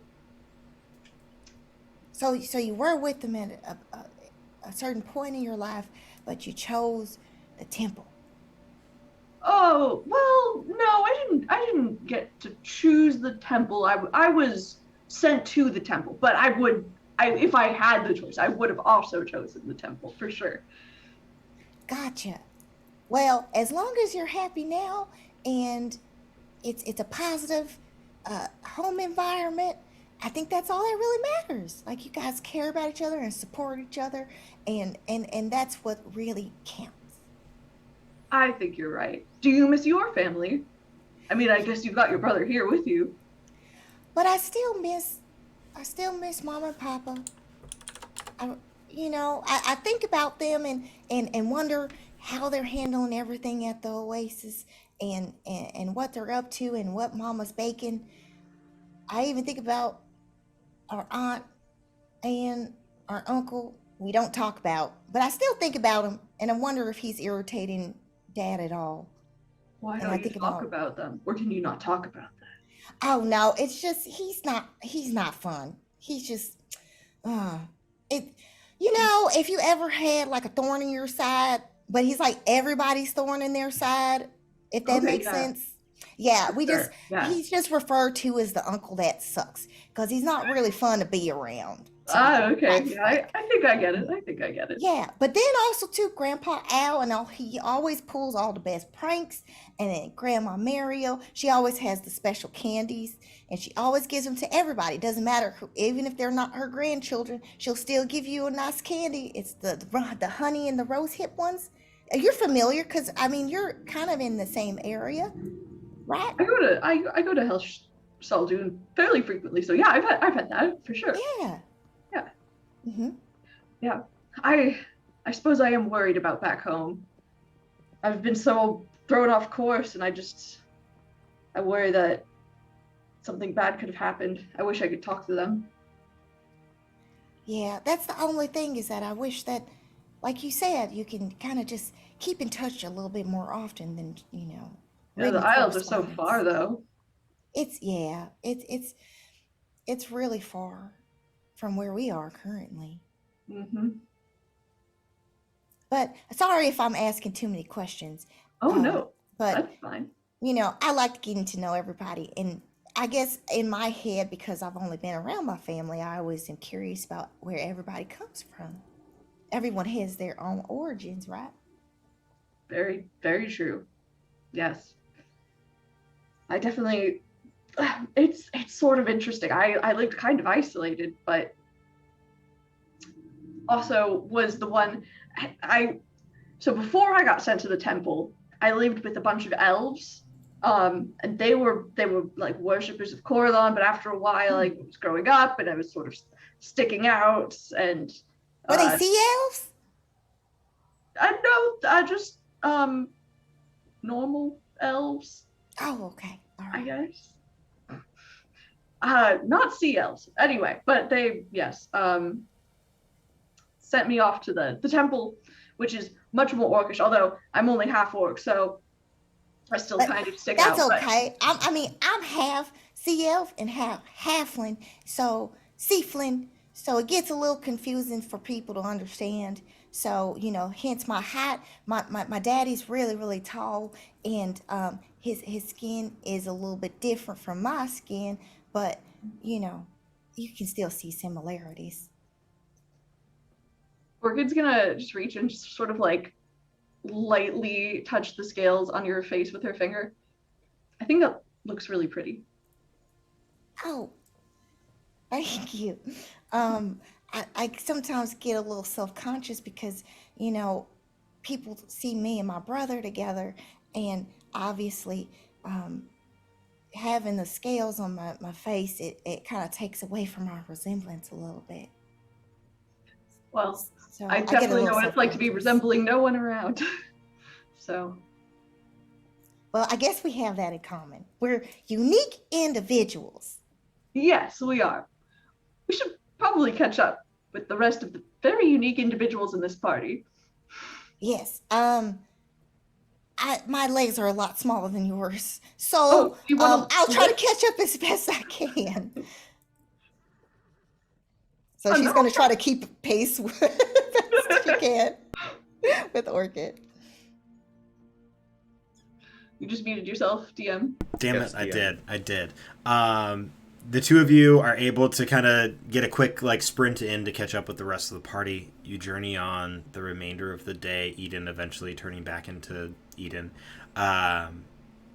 before making Dropping both of them on their just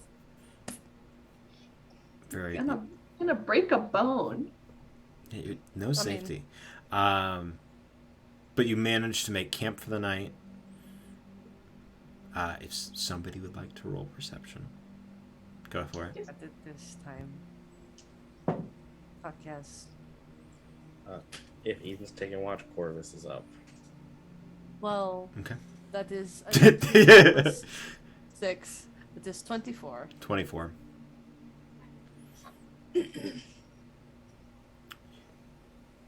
It's awfully quiet. The sky has, the clouds are gone, the stars are back out, and you kind of just sit for the majority Staring across from Corvus. and look up, but then like you're doing like that look up where like you're trying to look up at the stars, but also like stare down Corvus at the same time. There's a kind of quietness and a stillness that you haven't felt in quite some time. In Sylvan, Eden will ask out loud, is anybody there? Are you listening?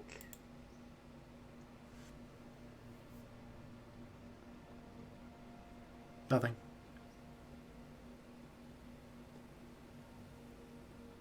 We'll get up.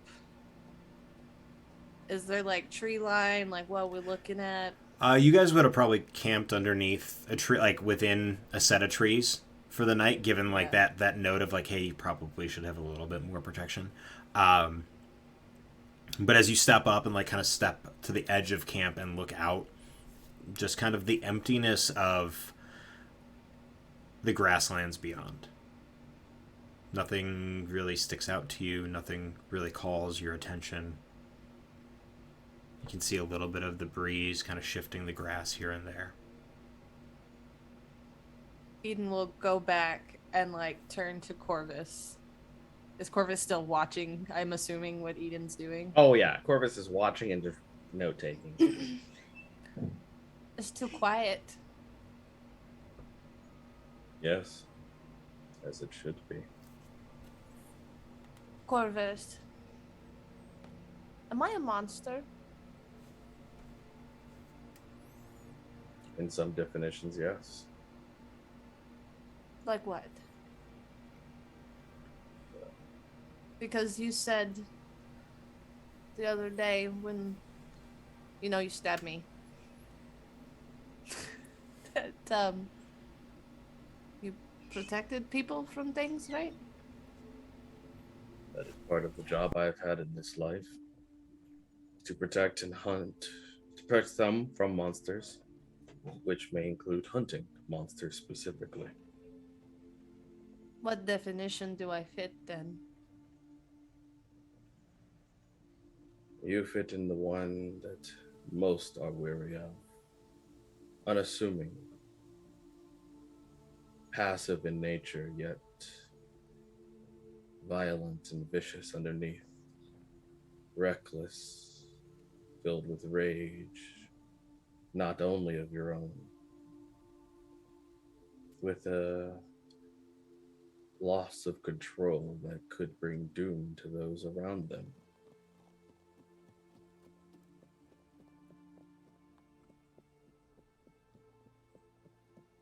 I can't help it. Many monsters can't help their nature. How do I try? By continuing. I don't want to be so angry. But that's Many why I don't. don't want to see my parents right now. They left me there. That doesn't Even if continue. Even if they were told they could not find me, that would not stop me from going to somebody I cared about.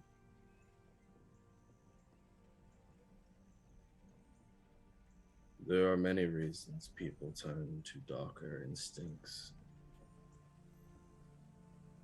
There are many reasons why some will hurt others, but that does not give excuse for you to hurt others. Yes, I hunt and generally kill monsters for the harm they can cause or have caused. You remain alive, which goes to say something that, as though some may consider you a monster, I have not locked in such definition as of yet. Well, that's good. I reserve the right to change that But despite whatever pain, anguish, fear, anger you hold, the mark of being good is not well behaved. The true mark of being good is the continued battle against the darker impulses. That's hard. Life is hard. Corvus, will you help me find the books when we get there? That is part of the reason we make this journey. Despite the fact that I do not fully trust you, does not mean I will not help you. Well, you can help me get to know who I am, because I don't know what I am. The only clue that Hale gave me was he told me I should look into hags.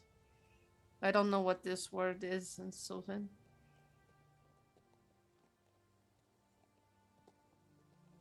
DM, how much do I know, or does Phoenix know of hags? Make a... I'm trying to think of a location.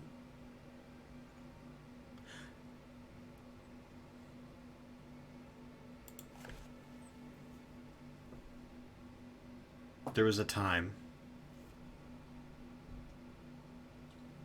in Elverton.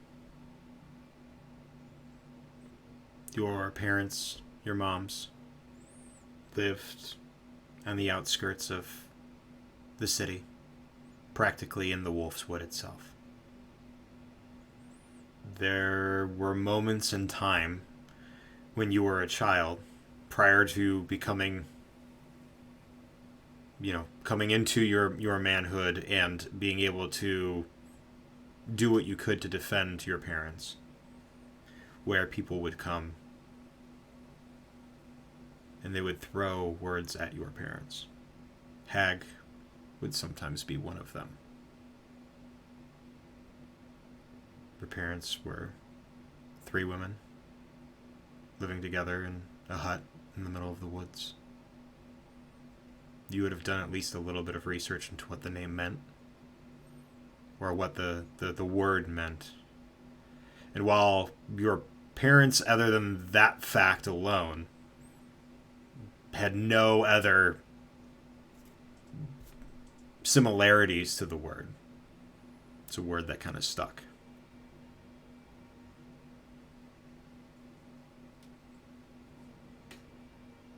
What I know is not much that helps. But what I believe is that the nature of being connected to hags creates revulsion from others, but does not make one repulsive in their own nature. We will learn what we can. You will be given whatever truths you seek. If I become a monster like my sisters, promise me you would end it. That is my duty, that if you are to become a monster, I will Before I ensure- left, they turned into something awful. The only reason I escaped is because Liren let me leave, because they were going to hurt me. And Liren protects me. I don't want to be like them. Then I shall protect you from the monster that hunts you, even if the monster is yourself.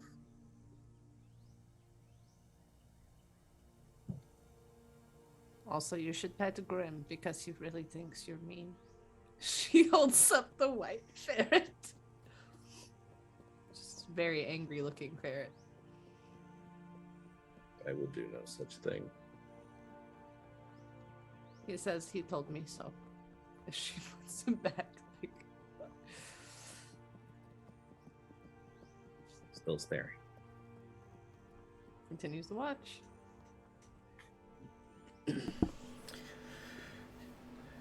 Night continues. This eerie stillness, calmness comes over all of you as dawn breaks. The next day, which would be day 4, would go on without an issue. Sun high in the sky, no clouds. Weather nice and cool, but not too cool. The 5th day finds you on the road. There you follow merchants and traders, small groups like yourself heading one way or the other.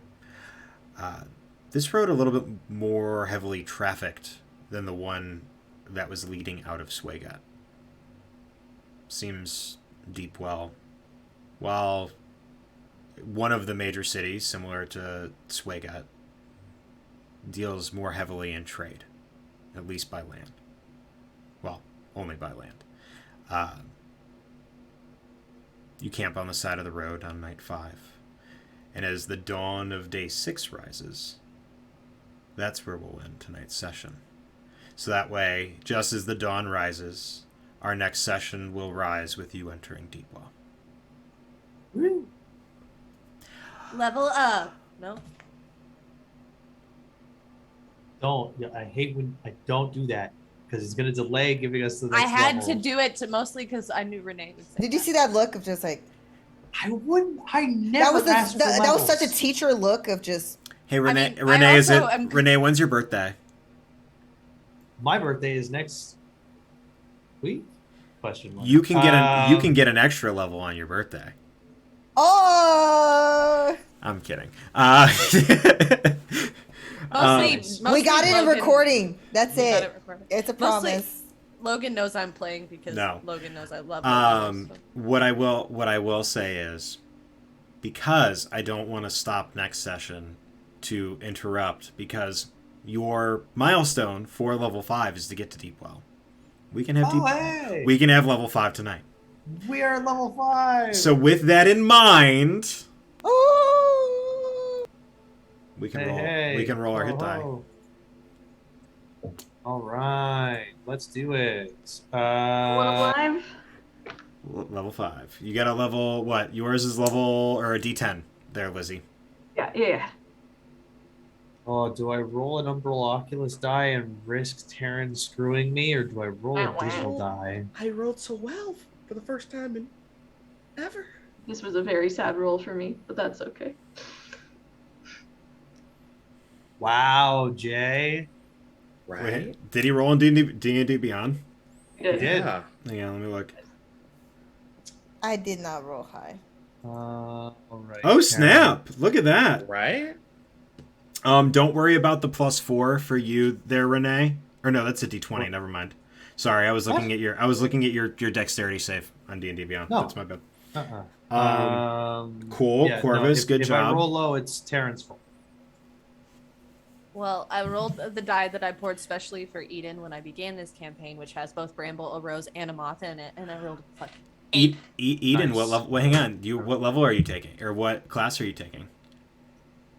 Druid. That's what I thought. So you'll be level Has 4 fucking of, 4 of Druid and 1 of Barbarian. Yes. Awesome. You have any idea how tempting it is to roll as a barbarian and take another D12? I know, But- right? But I need some boostage. So some of you we get some really cool shit. Some of you are just now getting your feat or ability or ABI. But all of you are either getting improved cantrips or an extra attack. Or both. Actually, no, I don't think there's anybody that does both. I get yeah. an ability. What did you hang on? What did everybody roll? So Ian got an 8, Corvus got a 10, Orchid got a 2. 2. I'm- Wait, 2. I'm sorry. Lindsay's. I'm sorry. I let rerolls of 1s, not 2s. I'm sorry. It's fine. I rolled a sex. Sex? I I heard sex. I'm I hearing rolled lots of ten. things tonight. I I rolled- heard I rolled drugs. I heard sex. sex. What is happening to But Fanar's so brain? Pulling rolled a out 6. molasses. Pulling out. Listen, every time I said some shit like that, Molasses. I immediately went and like Yeah. stopped like audibly Yeah. as I contemplated my own embarrassment. Yeah, I got level 5 bard. Heck yeah. Which means I get font of inspiration, which means my inspiration die now come back on a short rest. Hells Now I yeah. have to decide which feat I'm taking, and it's very much. I will message. Or an It's clearly or an tough. ABI. I mean, you could bump your wisdom up to 20. We'll talk about it. Oh. Be the wisest could. person in the party. Wait. Yeah. Oh yeah, you would be, because I'm like the second wisest, Yeah. which is ironic. And then It we'll says a have lot. Art will update everything but his, or Eddie will update everything but his HP. Hit points. Yeah. So that way he can roll live like everybody else. Oh, my bardic inspiration is also now a D8, y'all. Hey, look at that. But Hey, on that note, let's go around the horn. Before we thank you for the raid. Thank you for the raid. Just the rookie Yeah. teacher, amazing, absolutely wonderful. Happy to have you here. Well, thank you Appreciate for coming to the Red Hare Thanks, Inn. Bo. But yeah, gonna go around the horn, starting with the wonderful Eden of the Briar. Well, hey everybody, I am Taryn, also known as Valrook across the socials, generally creative human, TTRPG player, GM, Eldritch Entity, Dice Maker under the moniker of Umbraloculus Dice, that is UO_dice on the Instagram, and I do now TikTok some kinda. I'm not good at it, but it's Umbraloculus on TikTok. And this month, August 12th, Renee's birthday apparently, thank you Daniel, I will begin our mini series here, Dust to Dust, Spoopy Witchy Vibes. I thoroughly recommend. It's gonna be amazing. I have a killer cast, including Lizzie. And then my last episode of Agents of Dune over on the Initiative Order is not this coming Sunday, but the next one we will finale that sucker up, and it's probably gonna be a little heart wrenching. So this is who I am. Oh, and next week, Mythical Melee, I get to meme my happy ass off because you're too slow. It's just gonna Why, get worse. Taryn? Because you got a what? I gotta go fast, and I'm fucking stoked. So let's do this. Love it. I'm so super excited. I'm going to be running Mythical Melee next week. My name is Renee Beauregard. I'm one half of Dragon Rock RPG Design. You can find us on Twitter and Facebook at Dragon Rock RPG and on Instagram at Dragon Rock RPG Designs. Come check us out next week for Mythical Melee. Bo, Just Orky Teacher, is going to be taking part of that event as well. So August 8th, August 9th, and August 13th at 6 p.m. Pacific, 9 p.m. Eastern Time. Come check us out over on the Initiative Order. We're going to have a lovely time playing Super Smash Bros. Characters and D&D PvP stuff. It's going to be real fun, real great. I really want you to all to be there and witness all the nonsense, because this next match is going to be banana sandwich. I'm so excited. Other than that, I've been Perrin Hopesinger, your lovely, apparently just innuendo-filled bard, and I'm going to pass that over to my lovely sister. Hello, everybody. I'm Brianna, but most of you guys know me as Utahime on the social medias. Cosplayer, occasional streamer when I get a chance to on my own channel, which hopefully will be happening soon. And also to just overall TTRPG enthusiast and performer.